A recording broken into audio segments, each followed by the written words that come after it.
Хуулийн цаг нэвтрүүлгийн өмнөх дугаараар сэтгэл санааны хохирлыг ямар гэмт хэрэгүүдээр хэрхэн тооцож байгаа талаар ярилцсан байгаа. За энэ удаагийн нэвтрүүлгээрээ бид бүхэн хил гайлын дээр гардаг нийтлэг энэ зөрчлүүдийн талаар ярилцах болно.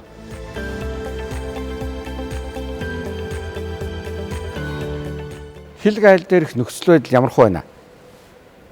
Яг хил дээр бол одоо ингээд төрийн хяналтын тодорхой байгууллагууд ажиллаж байгаа. За гайлын байгууллага бол энэ дотроо ямар үр гүйцэтгэж ажиллаж байна гэхээр яг улсын хилээр нэвтэрж байгаа бараа, за тээврийн хэрэгсэл, за түүнд одоо зочигчийн авч явж байгаа ачаа гэсэн энэ хэсгүүд дээр нь хяналтаа тавьж гайлын байгууллага бол ажиллаж байгаа. Хилийн бомбт гэж юу нь яг юу хэлэх вэ те? Одоо хилийн бомб гэдэг маань Монгол улсын хилээр зорчигч тээврийн хэрэгсэл, амтан ургамал, тэдгээрийн гаралтай түүхийн эдийг нэвтрүүлэхээр тусгаарлан төхөөрөмжлөгдсөн газрыг хилийн бомб гэж. Иргэд гарахтаа энэ хил хамгаалах байгууллага дээр яг ямар одоо зөрчил дутагдлуудыг гаргаад байна? Хил хамгаалах байгууллага бол Монгол улсын хилийн аюулгүй байдлаа хамгаалдаг чиглэлээр. Хилийн бомбтой аюулгүй байдлыг хилийн бомбтой аюулгүй байдал маань хилийн аюулгүй байдлын салшгүй хэсэг. Тэр бид нар мөн давхар улсын хилээр зочид тээврийн хэрэгслийг шалган нэвтрүүлдэг. Зорчигчийн хил нэвтрэх эрхийн баримт бичигт тэмдэглэл үлдэж улсын хилээр нэвтрүүлдэг. Зорчигчид за ялангуяа Монгол улсын иргэд гадаад улсад зорчоод иргэд их орондоо ирэхтэй эсвэл Монгол улсаас хилийн чандад гарахтаа бас ингээд тодорхой тийм зөрчлүүдэд холбогдоод идэг. За зарим нь бол ингээд санаатай үлдэж байгаа хувь хүний зөрчил байна. За зарим нь бол үнэхээр хууль тогтоомжоо судлаагүйгээс болоод санамсаргүйгээр болгоомжгүйгээр гайлын зөрчил холбогдчихдөг. За тухайлбал ямар зөрчлүүд? За тухайлбал одоо Монгол улсын иргэд хилийн чандад зорчоод одоо өөртөө хэрэгтэй, ах トゥ хамаатан садан төрөл төрөстэй хэрэгтэй гэдэг үүднээс ингээд им зүйлсийг хэмжээгээр хотлоод авчдаг. За гэтэл им зүйлс гэдэг маань өөрөө төрийн захиргааны төв байгууллага буюу эрүүл мэндийн асуудал хэрэгсэн төрийн захиргааны төв байгууллагаас зөвшөөрөл аваад за яг Монгол улсад бүртгэлтэй тэр им маань за яг зөвшөөрлийн үндсэн дээр улсын хилээр орж ирдэг юм бараа. Яагаад вэ гэхээр зэрэг энэ имийн зүйлсийн хяналтыг сул тавих юм бол имийн хэрэглээ замбраагүй болж эхэлнэ. За түүнтэй холбоотойгоор эрүүл мэндийн аюулгүй байдал, удмын сангийн аюулгүй байдал, хүний амь насны аюулгүй байдалтай холбоотой эрсдэл гарч магадгүй байдаг учраас зайлшгүй гайлын хяналтанд ор нэвтрэх ёстой бараа. За нөгөө Монгол улс иргэд маань хилийн чандад очоод их хэмжээний имийн зүйлс худлаад аваад ирдэг. Мэдээж мөнгөөр худлаад авцсан учраас тэр хүний бараа байдаг. Гээд хил дээр ирэхлээрээ зэрэг гайл дээр ирэхлээрээ зэрэг нөгөө бараагаа нэгдүгээрт мэдүүлэхгүй байх. Эсвэл зөвшөөрлгүй нэвтрүүлэх. Эсвэл нөгөө имийн зүйлсийг нууж нэвтрүүлэх. Хэлбэр дүрсийг өөрчлөх. Сабаглаа бодлыг өөрчлөх. Эсвэл бол зүгээр ингээд ямар зорилгоор оруулж ирж байгаа нь тодорхойгүй хотлон борлуулах зорилгоор ч юм уу ингэж оруулж ирэхлээр зэрэг энэ маань яг харахгүй бүр зөрчил, бүр наривчлах юм бол гэмтрийн субъект болж болно. Нөгөө имийн зүйлс маань сэтгэс нөлөөд юм байна уу? Эсвэл мансууруулах төрлийн юм байвал бүр ял идлэх гэмтрийн субъект болчдөг. Тэгээ яг энэ нэвтрүүлгийн хүрээнд бас хэлэхэд за иргэд маань имийн зүйлсийг хилийн чандаас яг хувийн хэрэглээндээ худалдаж авах гэж байгаа бол тэр иргэн маань яг ямар өвчнөд зориулж, ямар том хэмжээгээр, ямар эмнэлгийн байгууллагын зөвшөөрөгдөх жорын дагуу өөртөө ямар тоо хэмжээгээр оруулж ирж байгаа вэ гэдгээ яг гайлын байгууллагад үнэн зөвөр мэдүүлэх ёстой байдаг. За өмнө нь бол одоо гайлын хууль тогтоомж мөн имийн зүйлстэй холбоотой хууль тогтоомжоор бол хувь хүн за хувийн хэрэглээндээ яг ямар имийг ямар тун хэмжээгээр оруулж ирэх заагаад өгсөн байдаг л да. Тухайлах юм бол одоо яг зайлшгүй өөртөө хэрэглэгддэг тийм имийн зүйлсээ өөртөө хэрэглэдэг юм а гэдгээр нотлоод тэгээд эмнэлгийн байгууллагын дүгнэлттэй өөрийнхөө тэр имийг зөвшөөрөх тоо хэмжээгээр оруулах юм бол гайлын байгууллага нэвтрүүлдэг байсан. За одоо бол ялангуяа ийм онлайн худалдаа юм уу, энэ ТV худалдаа гараад юм уу, сошиал медиагаар маш их хэмжээгээр имийн зүйлсийг худалдан борлуулах зорилгоор нууж, далдалж, хэлбэр төсвийг өөрчилж эсвэл зөвшөөрлгүйгээр оруулж ирдгээс болоод ингээд гэмтрийн субъект болоод идэг. За ийм төрлийн зөрчил бол гайлын байгууллага дээр ялангуяа зорчигчтой холбоотойгоор хамгийн их гарч байгаа зөрчлийн нэгд нь орж байгаа. Хилийн бомб төр гарч байгаа зөрчлийн ихэнх хувийг нь бол зорчигчийн хил нэвтрэх эрхийн баримт бичгийн зөрчлүүд. Энэ болохоор юунаас шалтгаалдаг вэ гэхээр тухайн баримт бичгийг эзэмшигч эзэмшигчээс өөрөөс нь шалтгаалсан одоо зөрчлүүд одоо тухайн баримтчиг одоо хуудас нь урагдах тэ одоо балаар ирээдсэн байх норгсон байх гэх зэрэг шалтгаалсан маш олон зөрчил одоо бүртгэгдэж одоо нөгөө тухайн иргэн маань одоо улсын эдийн нэвтрэх боломжгүй болж байна. Бага насны хүүхдийг хилээр авч гарахад ер нь ямар шаардлага тавигддаг? Энэтэй холбоотой зөрчил ихэр гарч байна. Хүүхдийг улсын эдийн нэвтрүүлэх хяналт авах журам гэдэг хууль зүйн дотоод хэргийн сайдын тушаалаар батлагдсан журам байдیں۔ Энэ журам дээр болохоор хүүхдийг 18 нас хүртэлгээд тодорхойлсон томьёолцсон байдаг. Тэгэхээр одоо хүүхдүүд 10 жилээ төгссөөд дараагийнхаа нэгтэй сургуульд оролцоход суралцахаар явхад бас нь 17 11 сартай байдаг тий. Үүнээс болоод одоо аяг их зөрчилтэй үүсдэг. Тэгээд эцэг ихт нь бид нар одоо нэгэн л хар дээр цагаанаар бичсэн нэг одоо биелүүлэхээс энэ бол хүүхдийг асран хамгаалагч харгалзан дэмжигчдээр явуулна. Эсвэл аав ээжийнхэн зөвшөөрлөөр аав ээжийн зөвшөөрлөөр дотооддоо батлуулсан хэмжлэлийн дагуу бид нар явуулна. Иргэд энэ хил гайлаар гарахдаа за санамсаргүй болгоомжгүйгээс болж маш их зөрчилд холбогдоод байна л да тий. Одоо тухайлбал дайврын одоо ачаа авч явах. Энэтэй холбоотой зөрчил хэр байна? Хуулийн цаг нэвтрүүлгээр яг иргэдэд зориулаад энэ мэдээллийг өгье гэж хүсэж байна. За ингээд гадаад улсад суралцж ирсэн оюутан ч юм уу эсвэл гадаад улсад амьдарч ирсэн иргэн Монгол улсад ирэхдээ хүний дайвар ачаа авчдаг. Сайн санааны үүднээс дайвар авч байна. Ах トゥ хамаатан садны захиасны дайвар авч байна. Эсвэл тодорхой мөнгө амлахаар зэрэг дайвар ачаа авчдаг. За ингээд тэр дайвар ачаа яг Монгол улсын хил гайл дээр ирээд эрентхэн аппарат дээр юм уу эрэлж нохой шалгалтаар юм уу эсвэл гайлын улсын байцаагчийн үзлэг шалгалтаар оруулах зэрэг тэр ачаа бараан дотор нь Монгол улсын хилээр нэвтрүүлэхийг хоригдсон бараа байж тарах тохиолдол байна. Тухайлах юм бол хар тамхи мансууруулах бодис. Эсвэл сэтгэс нөлөөд имийн зүйлс. За эсвэл өөр түүх соёлын дурсгалт зүйлс. Алт үнт идэл, үнд чулуу. За эсвэл одоо валютын үнд зүйлс гэх мэт. За ингээд ийм эд зүйлс ингээд нэвтэрчих тохиолдол, илэрчих тохиолдолд энэ дайвар ачааг авч явсан иргэн маань өөрөө гэмтрийн субъект болдог. Өөрөө зөрчлийн субъект болдог. Хэдийгээр тэр иргэн маань энэ миний ачаа биш ээ. Зүгээр би хүний дайвар ачаа авч яваамаа гэдгээ тайлбарладаг боловч яг одоо үйлчилж байгаа гайлын тухай хуулиар хэн гайлын харилцаанд оролцоод хэн тэр ачааг авч яваад гайлын хянаа шалгалтаар дотроос нь зөрчил илэрсэн байна. Тэр дайвар ачааг авч явж байгаа этгээд маань өөрөө шууд зөрчлийн субъект болоод хэдийгээр одоо ёстой үнэн бодит байдал байлаа ч гэсэндээ бид нар хууль тогтоомж хэрэгжүүлээд та энэ ачаа барааг гайлын хилээр нэвтрүүлж байгаа эзэн этгээд нь өөрөө байгаа учраас шийтгэл ногдуулах ийм хариуцлага асуудал үүсчихдэг. Тэгэхээр зэрэг ерөөсөө дайвар ачааг авч явахаас өөрөө шууд сэргийлэх хэрэгтэй. Улс орнуудын хилээр дамжаад Монгол улсад орж ирэхдээ юм уу Монгол улсаас гарахдаа өөрөө ачаа бараанд маш хянамга байх шүү дээ. Нөгөө захлагаан тайлагддаг ачаа бараанд эзнийг нь мдээгүй байхад нөгөө хар тамхи мансууруулах бодис галц зэвсэг буу сум валютын үнд зүйлс янз бүр ачаа бараа хийчдэг дунд нь. Нөгөө зурагч маань жоохон анхаарал сарны хугацаанд л хийчих шүү дээ. За ингээд ачаа барааг шалгах явцад нөгөөх маань ачаа бараанда хянамга байгаагүй төлөө гэмтрэг зөрчлийн субъект болчдөг. Огт дайвар ачааг та битгий аваарай л гэж гайлын байгууллагаас зөвлөх хүсэж байна. Нөгөө дайвар ачааг бас л авч яваад байна. Чи одоо үгүй гэж хэлж болохгүй таньдаг хүн найз нөхдөнд гуйдаг. А гэтэл хүний өгсөн ачааг ингээд нaan чи юу байгаа ингээд задлаад бас байж чадахгүй нэг л нэрлэхүү зам бас байна шүү дээ. Тэгэхээр эндээсэн болж алдаж энэ зөрчлийн одоо субъект болж байгаа тохиолдлууд маш их гараад байна л да.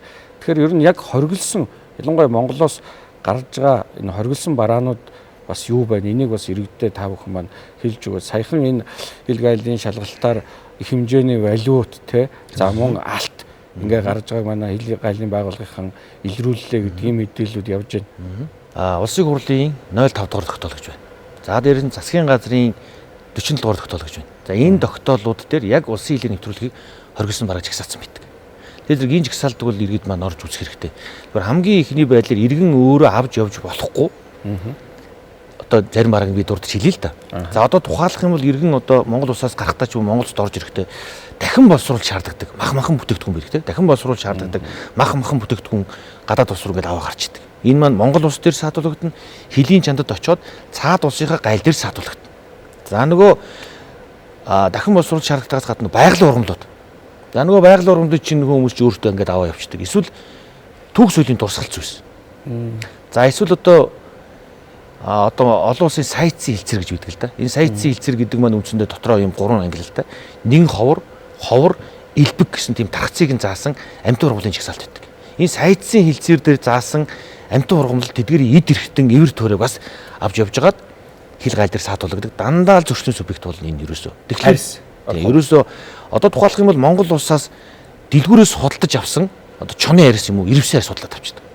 Гэтэл энэ саарл чон байна уу, энэ ирвэс гэдэг маань өөрөө саяын нэр дурдаг сайтсын хилцээрийн 1 ховор амтны жагсаалтанд орсон байдаг. 1 ховор амтны жагсаалтанд орсон эд эргэтэн эвэр төөрэ арьс хөрсийг усын хилээр нэвтрүүлэхийг шууд хоригдсон юм төгсөлттэй. За ингээд дэлгүүрээс хэдийгээр худалдаж авсан байлаа ч гэсэндээ тэр маань хилээр нэвтрэх боломжгүй байдаг юм а гэдгийг хэлхийг хүсэж байна. За дээрэс нь валют дээр анхаарах хэрэгтэй. Монгол улсын иргэн байна уу, гадаад улсын иргэн байна уу, хинч байлаа гэсэн Монгол улсын хилээр нэвтрэхтэй. Энэ бол орох гарах айлч урсгал дээр 15 сая төгрөг хүртэлх хэмжээний төгрөгтөд тэнцвэр хэмжээний валютыг бол амаараа мэдүүлж болно. Тэгэхээр заавал мэдүүлнэ. 15 сая төгрөг. Хэрвээ 15 сая төгрөгөөс дээш хэмжээний валюттай нэвтрэх гэж байгаа тохиолдолд заавал гайлд бичгээр мэдүүл. Би ийм хэмжээний валюттай явж байна гэж. Хэрвээ үүнийг мэдүүлээгүй бол амаараа байна уу, бичгээр байна уу мэдүүлээгүй бол гайлын байгууллагад валютыг мэдүүлэлгүйгээр улсын хилээр хууль бусаар нэвтрүүлгийг завцсан гэж үзээд зөрчлийн тухай хуулийн дагуу нөгөө валютыг хураах нөхцөл байдал үүсчдэг. Тодорхой зөвшөөрөл авч гаргаж бидээ авч явдаг тийм бараанууд бас байх уу? Хин нэгэн иргэн одоо түүх соёлын одоо дэлгүүрүүд Монголд нэгдсэн шүү дээ. Антиквариатын дэлгүүрүүд гэдэг түүх соёлын дурсгал зүйлс худалдан борлуулдаг дэлгүүр. Энэ дэлгүүрээс бараа бүтээгдэхүүн худалдаж авч болдог. Ямар нэгэн байдлаар хууль бусаар олж аваагүй худалдаад авчдаг. Дэлгүүр маань өөрөө бас зөвшөөрөлтэй ажиллаж байгаа дэлгүүр гэж таардаг. Ингээд дэлгүүрээс худалдаад авсан энэ бараа маань хэрвээ түүх соёлын хосгүй үнд зүйлс. Түүх соёлын үнд зүйлс гэдэг энэ ангилалд орж байгаа тохиолдолд улсын хилээр нэвтрүүлдэг юм шүү. Энэ маань өөрөө хэдийгээр та худалдаж авсан байлаа ч гэсэндээ Монгол улсад үлдэх ёстой түүх соёлын дурсгал зүйлс байж таардаг. Ердийн дурсгал зүйлс юм уу? Эсвэл дурсгал зүйлсийн хэв шинжийг агуулж хийгдсэн сүүлийн үеийн хийц бүхий ийм бараа бүтээгдэхүүнүүдийг худалдаж авсан тохиолдолд худалдаж авсан дэлгүүрийн баримтан дээр үнэлэлт улсын хилээр нэвтрүүлж болж байгаа. Бодит одоо яг л тохиолдсон юм зүйл байна л да. Power bank тийм ингээд авч явж байгаад хил дээр хураалгагдсан. Гэтэл тодорхой хэмжээнд зөвшөөрөгдсөн байх ёстой гэж би ойлгоод байсан чинь тэн дээр нөгөө тухайн power bank-ын дээр үзүүлэлтүүд нь байхгүй учраас хурааж авлаа гэж нийтийн гайл дээр хурааж авч байна тийм үү. Тэгэхээр яг энэ хэрэглээний одоо бараануудаас бас хураагддаг энэ зүйлийг манай иргэд маань мэдхгүйгээс болж бас эдийн засгийн тохироод байна шүү дээ. Энэ дээр бас зөвлөгөө өгөөч. Энэ тохиолдолд гайлын байгууллага иргэдэд зөвлөгөө мэдээлэл өгдөг 1281 гэсэн утас ажиллуулж байна. 1281. За энэ 1281 гэдэг утас маань яг тогтмол ажиллаж байгаа. Энгийн усны тарифаар ажилладаг. За ингээд яг энэ утас руу холбогдсон одоо би ийм тоо хэмжээний төдий нэр төрлийн барааг улсын хилээр нэвтрүүлэх гэж байна. Болох уу? Болохгүй юу? Ямар үчигээр нь бүрдүүлэх вэ? Энэ хоригдсан бараа юу, хязгаарласан бараа юу гэдэг зөвлөгөө авах эрхийг бид нэгэд өгсөн байна. Тэгэхээр энэ утас руу та бүхэн чөлөөтэй хандаад мэдээлэл авчээ. Өнгөрсөн одоо 10 сарын байдлаар яг одоо манай энэ гайлын байгууллагын 1281 гэсэн энэ утас руу 47,000 орчим иргэн хандаж мэдээлэл зөвлөгөө авсан байна. Хилийн бомб нь хизээ хаах вэ? Амралт зүгээр тий. Хизээ нээх вэ гэдэг асуудлууд байнга асуудаг. Энэ нь болохоор Монгол улс маань хоёр улстайгаа одоо Монгол Хятад, Монгол Орос хоёр улстай хилийн бомбын асуудлаар байгуулсан хилцээр байдаг. Монгол Хятадтай байгуулсан хилцээр болохоор бомбын ажиллах цагийн хуваар өдрийн заагаад өгсөн байд.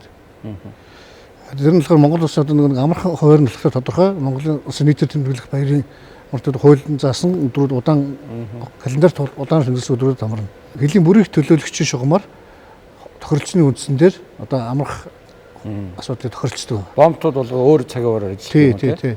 Монгол улсын хил дээр онцлог нь. Тэгэхээр иргэд маань өөрөө яг энэ зөвшөөрөх тоо хэмжээ нь ямар байдгийг бас сонирхож магадгүй. Тэгэх юм бол нөгөө иргэдийн орж үздэг нөгөө legal info гэдэг эрх зүйн сан байгаа тийм. Эрх зүйн сан руу ороод зорчигчийн хувь эрхлээний эд зүйлсийн жагсаалтад яг зөвшөөрлөх тоогоор гараад ирдэг байхгүй. Энэ дээр бүх бараа ийм зүйлс зөвшөөрлөх тоо хэмжээ нь байна. Тамхин бүтээгдэхүүн, арх сахируулахундаа бүтээгдэхүүн, үнэртэй ус, одоо задгаа тамхи ер нь ямар ч төрлийн бүтээгдэхүүн дээр зөвшөөрлөх тоо хэмжээг заасан байдаг байхгүй. Тэр зөвшөөрлөх тоо хэмжээнд нь иргэд татваргүйгээр альва нэгэн байгууллагын зөвшөөрөл авахгүйгээр чөлөөтэй нэвтрүүлэх хэрэгтэй л гэсэн үг. Тэр зөвшөөрлөх хэмжээнээс илүү гарсан тохиолдолд түүнийг гайлын байгууллага зайлшгүй хуулиар хэрэгжүүлээд саатуулах нөхцөл байдал үүсчдэг. За нэрийг хэлээ.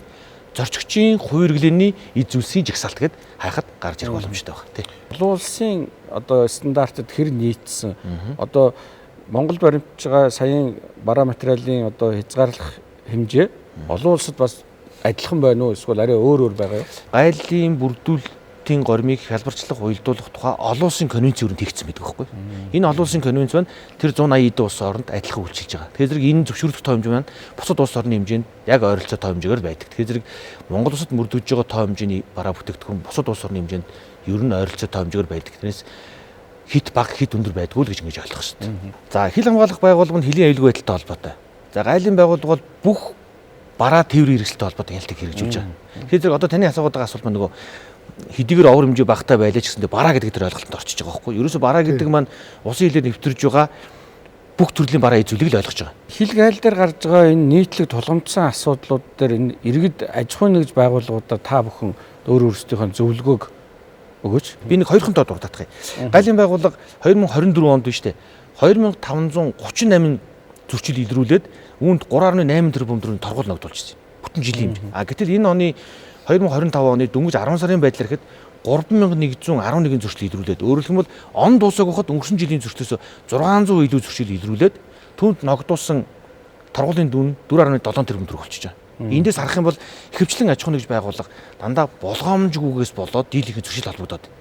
Болгоомжгүйгээс болоод байна гэдэг маань юунаас болж ийн гэхээр нөгөө гайлын хууль тогтоомжийг л одоо дутуу унших судлахаас болж байна. Тийм учраас гайлын ярилцаанд оролцож байгаа аж ахуйн нэгж байгууллагууд гайлын асуудал хариуцсан менежерээсээ юм уу эсвэл одоо тэр албанаасаа гайлын хууль тогтоомжоо судалж агаад манай гайлын ярилцаанд оролцох юм бол бид нэр та бүхний үйлчлэг айл болохоор хөнгөвчлөе, хялбарчлая гэдэг энэ чиглэл рүүгээ гайлын байгууллагын зорилго чиглэл одоо чиглэгдэж байгаа шүү гэдгийг хэлхийг хүсэж байна. Хилийн Чингис хаан замын үүд Алтан булаг боомтуудад зорчигчийн нэвтрэх цахим гарцуудыг шинээр байрлуулсан байгаа. Тэгвэл зорчигч одоо шалгагч хүний оролцоогоор өөрийнхөө цахим гадаад паспортыг шалгуулад өөрөө шалгуулад ингэ нэвтрэх тийм боломжтой болсон байгаа. Хилийн боомтуудад зорчигчийг шалгах хугацаа бол бусад хилийн улсын хилийн боомтуудыг бодвол харьцангуй бага. Манайхан арай бас тийм шуурхай сайн ажилтдаг гэж би хэлмээр байна. Хил гайл дээр гардаг энэ нийтлэг тулгамдсан асуудлаар ирж одоо иргэд үзэгчдэд хэрэгцээтэй мэдээлэл өгсөн та бүхэнд бас талархлаа илэрхийлье. За манай өнөөдрийн хуулийн цаг нэвтрүүлгээр энэ хил гайл дээр одоо гардаг тулгамдсан асуудал дээр тухайн харилцааг зохицуулсан дүрм журмаа сайн судалж оролцох нь иргэд аж ахуйн нэгж байгууллагыг энэ гэмт хэргийн зөрчлийн субъект болохгүй бүр одоо эдийн засгийн хувьд алдагдaltaгүй байх ийм бололцоотой байна шүү гэдгийг бас манай хоёр оролцогч маань иргэдэд сануулж байна. Ингээд дараагийн нэвтрүүлгээр эргэн уулзтлаа. Түр баяртай үзэгчтэй.